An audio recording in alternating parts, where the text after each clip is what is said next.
All right, welcome to Hoops Tonight here at The Volume. Happy Saturday, everybody. Coverage of the Eastern Conference Finals here at Hoops Tonight is brought to you by Chase Freedom Unlimited. How do you cash back? Well, after yet another double-digit fourth quarter comeback for the Miami Heat last night, they are now outscoring teams by 20.1 points per 100 possessions in the fourth quarter.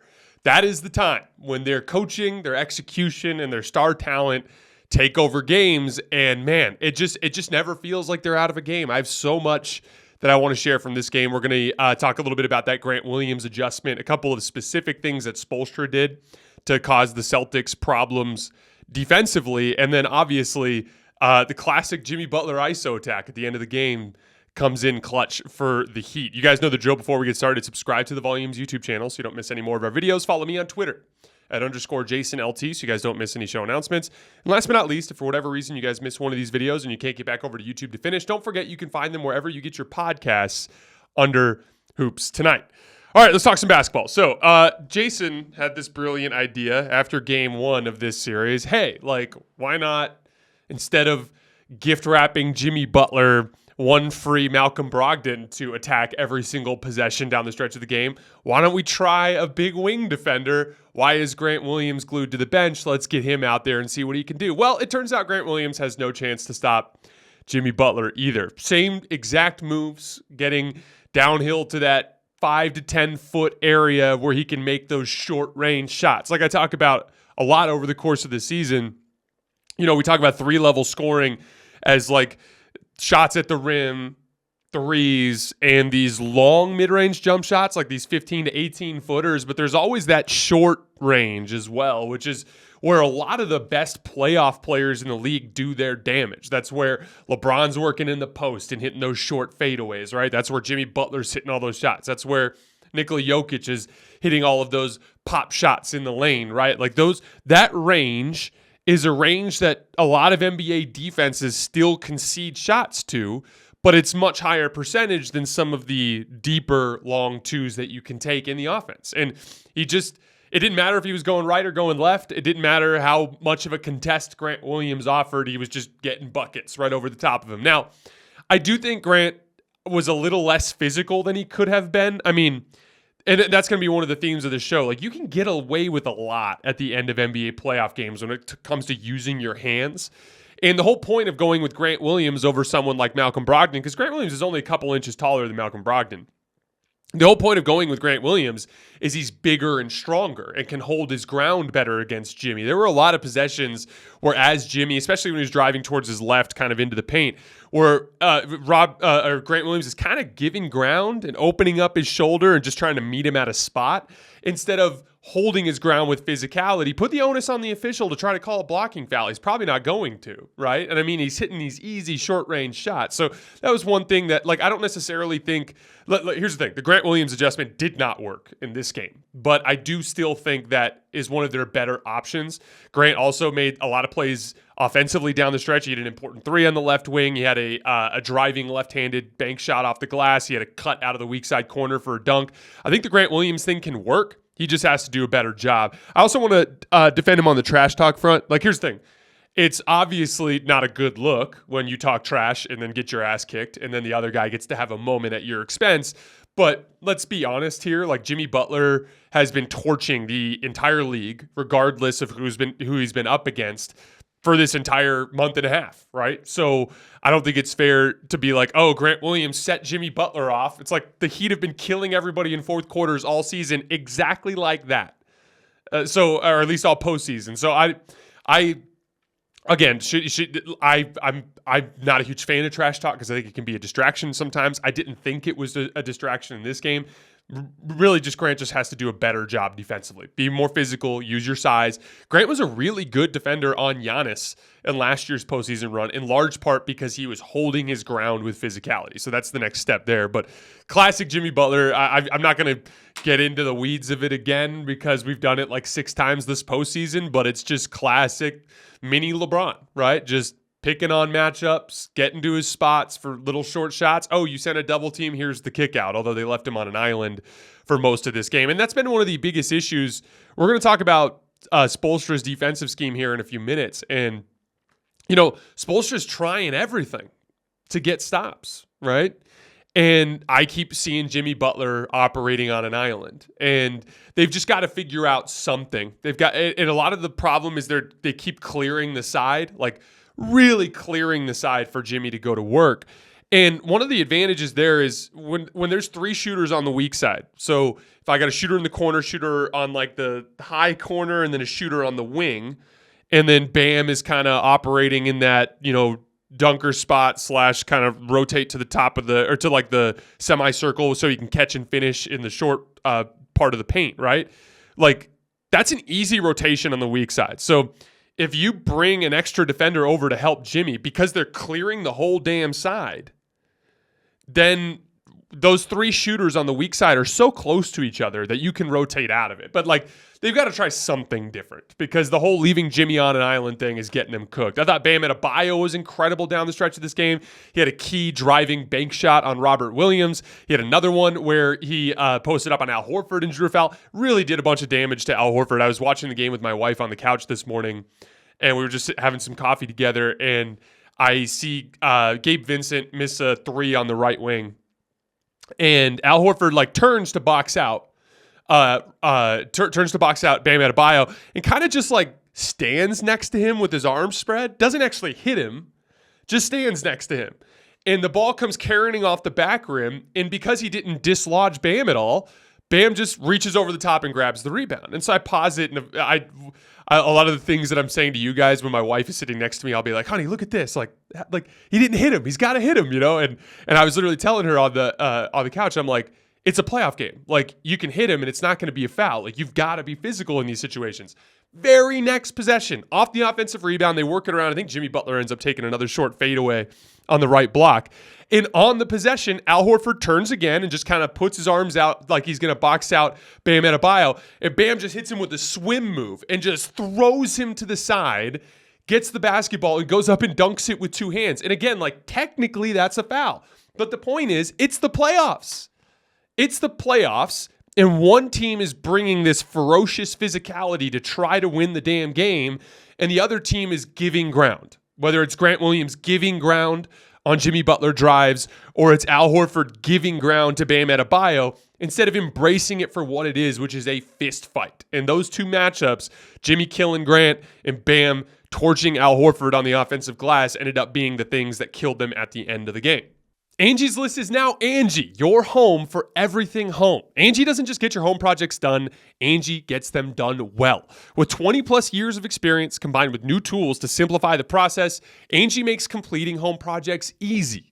With over 220,000 pros in their network, Angi makes it easy to research, compare, and hire pros to get the job done well. The pros in the network are locally based, and they've been rated and reviewed by others in your area who have actually used their services. You all know what it's like to own a home. You walk around, I walk into the kitchen the other day, and my refrigerator is just making this horrible grinding noise.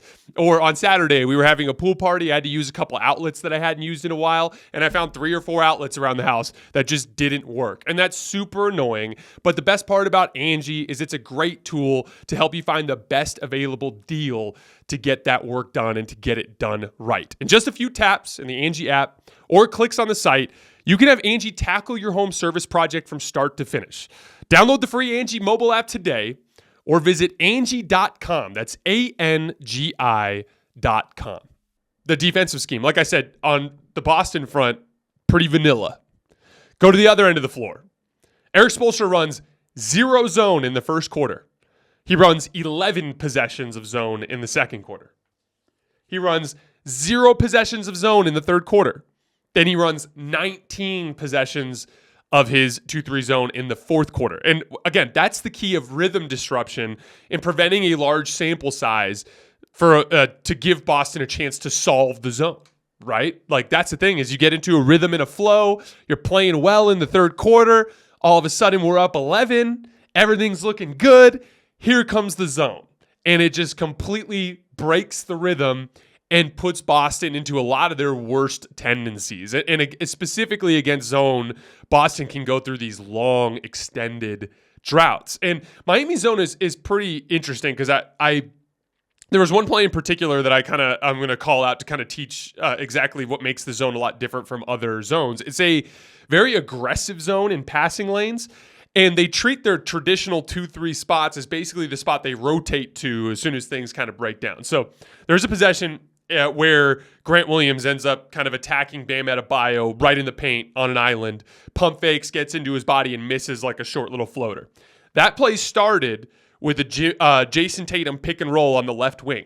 And in the pick and roll, they actually bring Grant and one other guy up. I can't remember. But Al Horford is in the left corner, right? So in the zone, Bam is just outside the paint on the left block so that he doesn't get a defensive 3-second, but he's technically the bottom guy in the zone.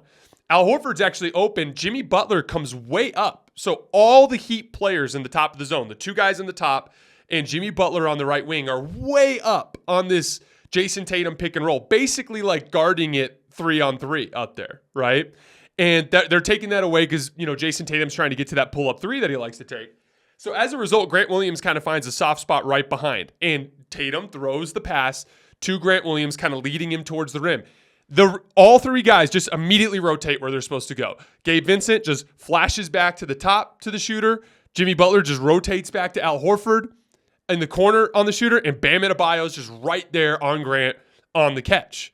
Whereas, if Jayson Tatum makes that swing pass to the corner to Al Horford, Bam Adebayo's there and can rotate. Their rotations are just so damn sharp. And, just like that, they just snap back and they're into their positions, and all of those openings are gone. And now you end up with Grant Williams isolating Bam Adebayo under the basket. It did a ton of damage to Boston's offensive confidence down the stretch of that game. Boston scored just 0.7 points per possession against Miami's zone. And then all the classic late game execution stuff that you've grown to expect from the Boston Celtics came to the surface down the stretch of this game. Jaylen Brown, in the middle of the fourth quarter, a crazy, out-of-control, spinning drive into traffic into four bodies and misses like a floater off the back rim. Then there was a possession where he gets an offensive rebound on I think Grant Williams shoots a three in the corner, gets an offensive rebound, surrounded by four bodies. Tatum is standing wide open. I think Horford was wide open in the left corner too. He tries to shoot over four bodies underneath the basket, predictably gets blocked. Tatum and all them are like, dude, swing the ball out.